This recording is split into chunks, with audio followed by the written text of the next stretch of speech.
புதுசாக கல்யாணமாகி குழந்தை பிறந்து ஒரு மாதிரி வாழ்க்கையில் செட்டில் ஆகிட்டு இருக்காரு. சின்ன பிள்ளை. ஆமாம். அப்பா வீட்டில் இருந்து தாஜ்மஹால் பண்ணி கொடுத்தா கூட உண்மை என்னென்னா சில அப்பாக்கள் செய்யலாம். ஆனால் முக்கால்வாசி ஹோம்ஒர்க்கை வந்து அம்மாக்கள் தான் செய்கிறாங்க. ராத்திரி 12 மணிக்கு தாஜ்மஹாலை ஒட்டிக்கிட்டு இதெல்லாம் வீட்டு சூழலால் வர டென்ஷனா? வெளியிலே இருக்கிற பள்ளி வீட்டுக்கு தருகிற அழுத்தம் இது. வெளியிலிருந்து அழுத்தம் வருகிறது. தாஜ்மஹால் பண்ணிருக்கீங்களா? இப்பதான் குழந்தை பிறந்திருக்குன்னு தெரியாது உங்களுக்கு. எனக்கு பயங்கரமான காமெடி இன்னைக்கு சேஷாத்ரி பேச்சில் என்னன்னா, நான் வீட்டில் மாமனாரை பேர் சொல்லி கூப்பிட முடியுமா? ஆஃபீஸில் என் பாஸை பேர் சொல்லி கூப்பிட முடியும். கரெக்டு தான். ஆஃபீஸில் பாஸை பேர் சொல்லி கூப்பிட முடியும். அவரும் உங்களை பதிலுக்கு பேர் சொல்லி கூப்பிடுவார். சிரிச்சுக்கிட்டே சொல்லுவார், நாளையிலேருந்து உங்களுக்கு வேலை இல்லை. இதில் கழுத பேர் சொல்லி கூப்பிட்டா என்ன, கூப்பிடாட்ட என்ன?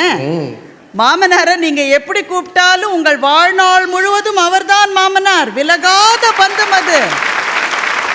மரியாதை குறைவாகவே கூப்பிடுகிற மாப்பிள்ளைகள் இருந்தால் கூட எம்மக அவளை கட்டிட்டு இருக்கிறவன் அவருக்கும் மரியாதை தருகிற குடும்ப பாரம்பரியம் இருக்கிற ஒரு தேசத்துல வந்து பேர் சொல்லி கூப்பிட்டாங்களோ அதனால ஆஃபீஸ் ரொம்ப சந்தோஷமா இருக்கும். எனக்கு ஒன்னே இந்த பட்டிமன்றத்தில் சரியா புரியல நடுவர் அவர்களே. சொல்லுங்கம்மா. புலவர் பேசும்போது ஒன்று சொன்னார். ஷாப்பிங் போன ஒய்ஃபும் சர்வீஸுக்கு போன பைக்கும் 2 நாளைக்கு கண்ட்ரோல்ல இருக்காது. இது ஆட்டோ பின்னாலேயே எழுதலாம் போல இருக்குல்ல. இது இதில் வந்து அருள் பிரகாஷ் ஒரு கதை சொன்னார். ஒரு கேனப்பைய தாலி கட்டின கையோட அருவியை பார்க்க தனியா ஓடி இருக்கான். சரிம்மா, அவ கல்யாணம் பண்ணும்போது அவ அப்படித்தான் தெரியும். நம்ம கல்யாணத்தில் தாலி கட்டின உடனே மணமகனையும் மணமகளையும் பிரிஞ்சு போகவே விட மாட்டாங்க. அங்கேயே இருக்கணும் 2 பேரும். அதையும் மீறி ஒரு பையன் அருவிக்கு ஓடி இருக்கான். அது எதனாலன்னு அருள் பிரகாஷ் வந்து ஆராய்ச்சி செய்து கண்டுபிடிச்சிருக்காரு. என்ன கண்டுபிடிச்சிருக்காருனாக்கா, மனைவியை கண்ட்ரோல் பண்ணணும்னா அருவி தண்ணியை கொடுக்கணும்.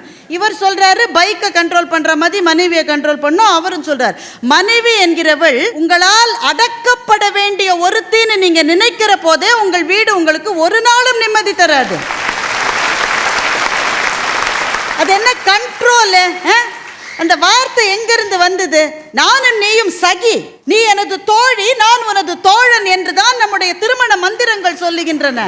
அந்நேரம் விளங்காத மாதிரி உட்கார்ந்து இருக்கிறது.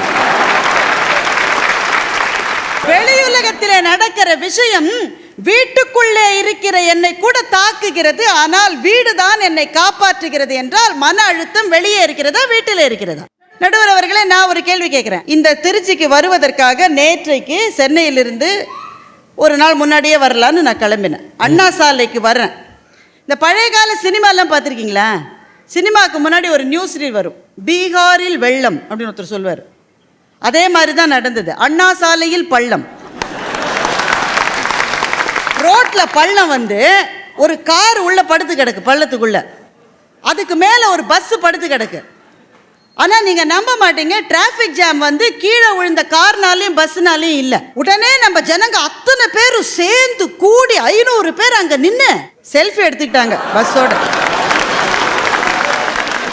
ஆனால் பஸ் குப்பரை கிடக்கும்போது செல்ஃபி எடுத்தா சூப்பராக இருக்கும். இந்த தஞ்சை மண் எத்தனை வயிறுகளுக்கு சோறு போட்ட மண், எத்தனை உயிர்களை காப்பாற்றிய மண். எதனால்? காவேரி என்கிற தாய் மடி இங்கே இருந்ததனால். வீடு என்பது நம்முடைய குழந்தைகளுக்கு பாதுகாப்பான இடமா இருக்கு. இந்த வீட்டுக்குள்ள அந்த குழந்தை இருக்கிற போது எனக்கு ஒரு பயமும் இல்லை. வீட்டை விட்டு ஒரு அடி என்னுடைய பெண் குழந்தையோ என்னுடைய அந்த ஆண் குழந்தையோ வெளியே வைத்தால் அவர்களுடைய வாழ்க்கை எப்படி இருக்கும் என்பதற்கு கேரண்டியே கிடையாது.